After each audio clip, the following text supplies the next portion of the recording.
मुख्यमंत्री के काफिले के कारण घायल हुई इस युवती का वीडियो सोशल मीडिया पर बड़ी तेजी से वायरल हो रहा है और इस मामले को लेकर हनुमान बेनीवाल और गहलोत साथ नजर आ रहे हैं। जी हाँ, सही सुना आपने।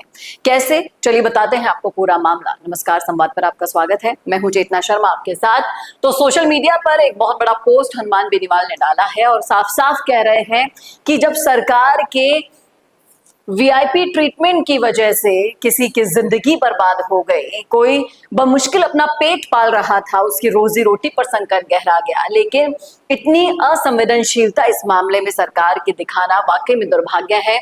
और इतना बड़ा पोस्ट डालकर जो वीडियो सोशल मीडिया पर वायरल हो रहा है वो भी इन्होंने अटैच करके डाला है, जिसमें आरजे सहित टिकाराम जूली सहित सब लोग पहुंच चुके हैं इस लड़की से मिलने के लिए घर, लेकिन अभी तक सरकार की तरफ से कोई भी बयान नहीं आया है। ये है हनुमान बेनीवाल का पोस्ट और ये है अशोक गहलोत का, जो साफ साफ कह रहे हैं कि मुख्यमंत्री जी ने तो कहा था कि वो भी आम इंसानों की तरह ही ट्रैफिक पर रेड लाइट पर रुका करेंगे, लेकिन फिर अब ऐसा क्या हो गया कि वो वीआईपी ट्रीटमेंट को छोड़ नहीं पा रहे हैं। उनका काफिला जहां पर आता है जाम ही जाम नजर आता है और इस तरह से उन्होंने कटाक्ष किया मुख्यमंत्री के काफिले को निकालने के कारण। जगतपुरा के रामगरिया में जो भी बच्ची के साथ हुआ, गरम गरम खौलता हुआ पानी रेशु गुप्ता के ऊपर गिर गया, जिससे उसका आधा शरीर जल गया। उसके बाद ना तो उनकी सुध ली गई, ना उन पुलिस वालों पर एक्शन किया गया जिन्होंने वीआईपी ट्रीटमेंट देने के लिए इस तरह की घटना को अंजाम दिया। हर कोई यही कह रहा है कि देखिए, आरएसएस की पाठशाला में संवेदनशीलता की कोई जगह नहीं होती है, यहाँ केवल नफरत परोसी जाती है। यानी कि बीजेपी के साथ साथ अब आरएसएस यानी कि संघ को भी टारगेट किया जा रहा है। लोग यही कह रहे हैं कि सब सिद्धांत, जन भावना, जन प्रेम भाव सब सत्ता से हटने पर ही याद आता है।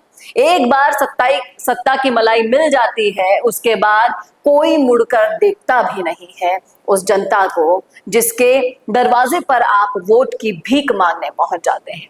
मुख्यमंत्री भजनलाल चारों तरफ से घिर चुके हैं और इस असंवेदनशीलता का जवाब उन्हें देना होगा। आगे बढ़कर कम से कम उस परिवार की मदद ही कर दें जिसका सब कुछ उजड़ा हुआ है। कोरोना में पिता चले गए, उसके बाद जैसे तैसे बहनें मिलकर अपने घर को पाल रही थी, पेट पाल रही थी अपना, उसके भी रोजी रोटी पर संकट आ खड़ा हुआ है, क्योंकि जो बेटी ठेला लगाकर परिवार का भरण पोषण कर रही थी वो ही अब दुखियारी बनकर बैठी है, जलकर बैठी है और घाव इतने गहरे हैं कि साल भर लगेगा उन जख्मों को भरने में, और इतने पैसे भी नहीं है कि उन जख्मों को भरवा सके। डॉक्टरों ने कह दिया प्लास्टिक सर्जरी करा लो, लेकिन उसका बजट कितना आता है आपको अंदाजा होगा इस चीज का। कहां से लाएगी वो ठेले पर काम करने वाली बच्ची प्लास्टिक सर्जरी जितना पैसा? वो तो कह रही है कि मेरे घाव ही ठीक हो जाए वही बहुत है।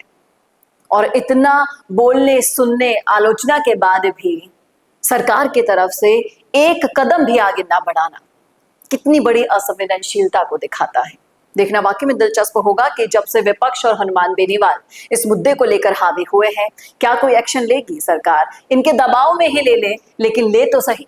क्या कहना है आपका, रखिएगा राय जरूर कमेंट बॉक्स में। कैसा लगा वीडियो बताना ना भूलेगा, और ऐसे वीडियोस के लिए देखते रहिए संवाद भारत के लिए। नमस्कार। वीडियो चाहिए बिजनेस प्रमोशन का या फिर पर्सनल ब्रांडिंग के लिए, तो अब आपको एक ही जगह मिलेंगे हाईटेक स्टूडियोज, प्रोफेशनल सेटअप और creative team, green screen and sound proof studio, perfect lighting और pro setup, podcast setup, ultra clear audio और multi camera angles, 75 inch touch panel, teaching और एक्सप्लेनर वीडियोस के लिए परफेक्ट, 10 से 15 साल experienced anchors और journalist जो आपके कंटेंट को देंगे प्रोफेशनल टच। राजस्थान का तीसरा सबसे बड़ा डिजिटल न्यूज़ चैनल आपकी ब्रांड को मिलेगा प्लेटफॉर्म।